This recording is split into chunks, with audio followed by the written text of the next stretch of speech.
बहुत बहुत शुक्रिया। आइए, किसी भी प्रोग्राम को चलाने के लिए एक सत्र की ज़रूरत होती है। आज के इस बेमिसाल तारीखी इज़हार तशक्कुर और जश्न फ़तेह के इस जलसे-ए-आम की सदारत के फ़राइज़ अंजाम देने वाली शख्सियत, हम सब के सरपरस्त सीनियर सियासतदान, उम्र का एक बहुत बड़ा हिस्सा सियासी प्लेटफॉर्म से अवामी खिदमत का दायरा वसी रखने वाली शख्सियत अलहाज यूनुस ईसा साहब आज के इस प्रोग्राम की सदारत के फराइज अंजाम दे रहे हैं। पुरजोर तालियों में सदर अली वकार का इस्तेकबाल होना चाहिए और मैं चाहता हूं कि मेरा कोई साथी इस नाम की तायद का ऐलान करे। अभी अभी जिस नामी इसमें ग्रामी, जिस शख्सियत का नामी इसमें ग्रामी पेश किया गया है, मैं अपनी तरफ से और मजलिस इत्तेहादुल मुस्लिमीन की जानिब से भरपूर अल्फाज में तायद करता हूँ और सदर मौसूल से प्रोग्राम को आगे बढ़ाने की इजाज़त चाहता हूँ। इजाज़त है। बहुत बहुत शुक्रिया। मसनद सदारत पर जल्लो अफरोज यूनुस ईसा साहब ने प्रोग्राम को आगे बढ़ाने की इजाज़त मरम्मत फरमाई कि लहू में डूबे हुए मंजर संभाल कर रखना, लहू में डूबे हुए मंजर संभाल कर रखना, मेरी नसीहतों का दफ्तर संभाल कर रखना और मेरे बाद मेरी जुबान ना पाओगे, जो हो सके तो ये तेवर संभाल कर रखना। पुरजोर तालियों में शफीक राना साहब को इजाजत दें। आज के इस जलसे के सदर और बुजुर्ग सियासतदान अलहाज यूनुस ईसा साहब, स्टेज पर बैठे हुए दीगर मौजूदीन शहर और साथियों, मैंने ये कहा कि आज का ये जो जलसा है इजहार तशक्कुर के लिए लिया जा रहा है और हमारे लिए बड़ी खुशनसीबी है कि आज के इस जलसे में असद अवैसी साहब भी मौजूद रहेंगे। सबसे पहले तो मैं एक तजवीज़ रखना चाहता हूं मालेगांव शहर की आवाम की तरफ से कि संभल में जो कुछ हुआ उसका इस शहर निषेध करता है, मुजम्मत करता है।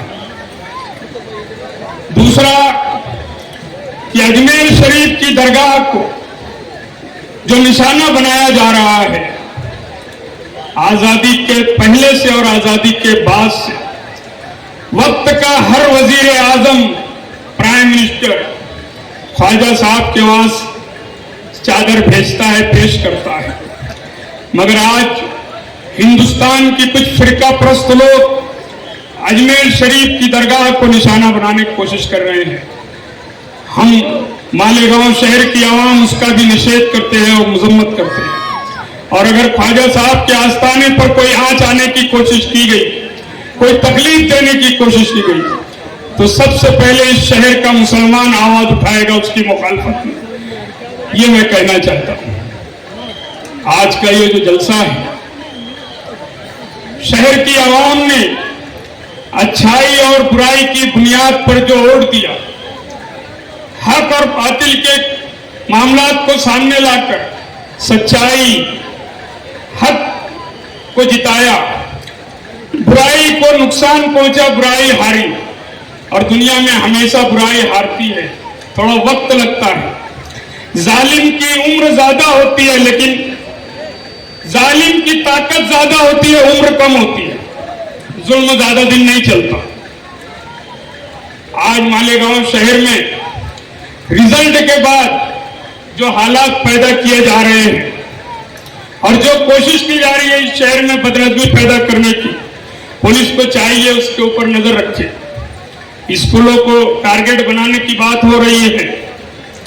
मैं तमाम शहर की स्कूलों को या स्कूल के तमाम स्टाफ को, वहां के मैनेजमेंट, टीचर्स और जो कोई भी वहां का काम करता है स्कूल, तमाम स्कूल और कॉलेज के जिम्मेदारों से तो मैं हिम्मत दिलाना चाहता हूं कि डरना मत, कहीं डरने की जरूरत नहीं है, कुछ नहीं हो सकता। जो बात बोली जाती है स्कूल के टीचरों की, तो ये जो मिली जोड़ लड़ी गई थी साइकिल पर बैठकर रिक्शा चलाने वाले लोग, क्या ये अंधे और बहरे थे? उस वक्त जब जमूर हाई स्कूल के टीचर और स्टाफ साइकिल का प्रचार कर रहे थे, उस वक्त इनको नहीं दिखता था क्या? एक वाकया ऐसा हुआ इस शहर में इलेक्शन के दिन, पोलिंग के दिन, ये पच्चर का जो एक भाई है जमूर हाई स्कूल में, वो इलेक्शन ड्यूटी पर अपनी जगह दूसरे शख्सों को बैठाया, खुद नहीं जाकर ड्यूटी की, फॉर्म उसका है और आदमी जाकर वहां दूसरा बैठा। पोलिंग के दिन दोपहर 2 बजे यादव स्कूल में रेड होती है इलेक्शन ऑफिसर की तरफ से, पकड़ा जाता है, वो छावनी पुलिस स्टेशन में ले जाकर उसको बैठाया जाता है। वो क्लर्क है, स्कूल स्टाफ है, क्या वहां पर शेख आसिफ को नहीं दिखा जो आज जेटी गर्ल्स हाई स्कूल या मालेगांव हाई स्कूल की बात हो रही है? याद रखना, कहीं अगर तुम कुछ ऐसा कोई कोशिश करोगे काम करने की तो ये शहर तुमको कभी माफ नहीं करेगा। तुमको तो खुश होना चाहिए कि इस शहर ने एक बड़ी वोट दी है, जो नंगा नाच नाचा गया, करोड़ों रुपया आवाम में खर्च किया गया। अगर ये समझा जाए कि अगर ये रुपया पैसा नहीं निकालते तो इनकी क्या औकात होती इस शहर में। मुफ्ती साहब के बारे में ये बोला जाता है कि 1.17 से ये 1,09,10,000 पाए, हम जीत के भी हार के भी जीते नहीं है, ऐसा वो बोलते हैं।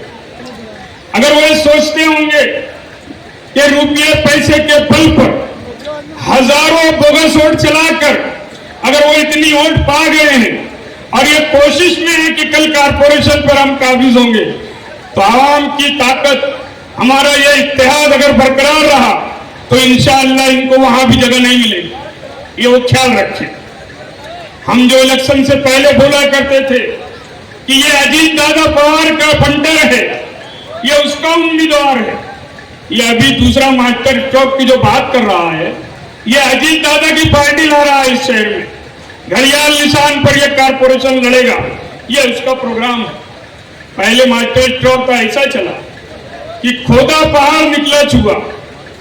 अब देखो ये क्या करते हैं।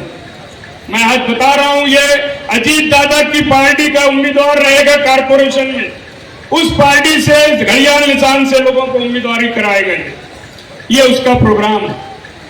पच्चर तो औकात ऐसी हो गई कि आपने मोबाइल में देखा होगा कि घर में सब्जी काट रहा है। ख्याल रखना, कल इनका दिन यही आने वाला है और अभी थोड़ा काम कर रहा है। अगर ज्यादा जरूरत पड़ी तो मच्छी बाजार में एक आध अंडे गाड़ी भी लगा देगा। वक्त ऐसा ही आएगा उनका। इस शहर में इन्होंने जो थोड़ीबाजी हरामखोरी की है, ये शहर जान गया है, उनकी औकात बता दी गई। जो ये कहा करते थे कि 1 लाख वोट हमारी हो गई, थोड़ा और अखिलेश यादव, इकरा हसन और 2 MP आए उनके, क्या मिला उनको? मैंने कहा था कि इकरा हसन एक सीधी सादी लड़की, अगर वो कई बार आ गई तो वो नहीं इसके जैसी हो जाए। वो क्लिप इकरा हसन को भेजी गई और उसका जवाब भी आया है। तो इस शहर में गुंडागर्दी के खिलाफ जो महाज बना, आवाम ने खामोशी से जो वोट दी, आज उसके शुक्रिया के लिए हम सब यहां इकट्ठा हैं। मैं आवाम का शुक्रिया अदा करता हूं कि उन्होंने डर और खौफ के माहौल में भी करोड़ों रुपए की रेल फेल के बावजूद भी सच्चाई का साथ दिया, बुराई के खिलाफ वोट दी। इसके लिए मैं तमाम लोगों का शुक्रिया अदा करता हूं। और जो मैं कहा करता था कि 5 पंजतन के सदके में अल्लाह ताला इनको कामयाबी अता करे, अल्लाह ने कामयाबी अता कर दी। जिनको लगता था 5 पंजतन का नाम मैं क्यों लेता हूं, मेरा अकीदा है और मैंने उस अकीदे पे काम किया, अल्लाह ने इज्जत दी। इस शहर में जो बुराई की बात आगे होने वाली है, ख्याल रखना, अगर हम मुत्तहिद नहीं रहे तो ये वापस ताकत के साथ गुंडागर्दी और बुराई के जन्म देने के लिए कोशिश करते रहेंगे। हमारा इत्तेहाद ही इसको जिताएगा। ये जो बातें इस शहर में की गई जगह जगह कि अब ये हो जाएगा, अब वो हो जाएगा। मुफ्ती साहब ने एक मीटिंग संपर्क में ली, संपर्क कार्यालय में, तब मुफ्ती साहब ने जो कहा कि अगर पुलिस ने ध्यान नहीं दिया तो हम जुमा के रोज क्या करने वाले हैं, जलसा या जुलूस या धरना। पुलिस को, यहाँ के एडिशनल एसपी को हिसाब बताना पड़ा कि हमने 2022 से किस किस मामले में कहां कहां कार्रवाई की। मुफ्ती साहब, अगर ऐसे ही चले तो इस शहर में जो बोला जाता था कि मुफ्ती साहब कुछ नहीं करते, मैंने मुफ्ती साहब से कहा है कि आप कहीं एक पत्थर भी गाड़ो तो उसका शो प्रचार होना चाहिए। और अगर हम साथ रहे तो इंशाअल्लाह मुफ्ती साहब को ऐसा चलाएंगे कि ये दोबारा घर से निकलेंगे नहीं। हर फील्ड में, हर सरकारी दफ्तर में मुफ्ती साहब का दबाव ऐसा बने, इसके लिए हम उनको पूरे तौर से उनका साथ देंगे। और हमसे जो कुछ बनेगा सियासी सतह पर उनको रास्ता बताने का, हम तमाम वो रास्ता बताएंगे कि इस शहर की आवाम का फायदा हो। आज मुफ्ती साहब एमएलए बने तीसरी मर्तबा, तो हम चाहेंगे कि इस शहर को रोड और गटर से ऊपर किया जाए। मालेगांव शहर में कारपोरेशन, असेंबली, पार्लियामेंट सिर्फ रोड और गटर पे होता है इलेक्शन, लेकिन हम चाहेंगे कि अब मुफ्ती साहब जो है ना, रोड और गटर से हटकर शहर में विकास, एजुकेशन लाइन में, तालीमी लाइन में क्या हो सकता है, कारोबारी सतह पर क्या हो सकता है, इसके लिए कोशिश करें, हम साथ रहेंगे। तेरा मेरा रिश्ता क्या, ला इलाहा इल्लल्लाह, तेरा मेरा रिश्ता क्या, ला इलाहा इल्लल्लाह।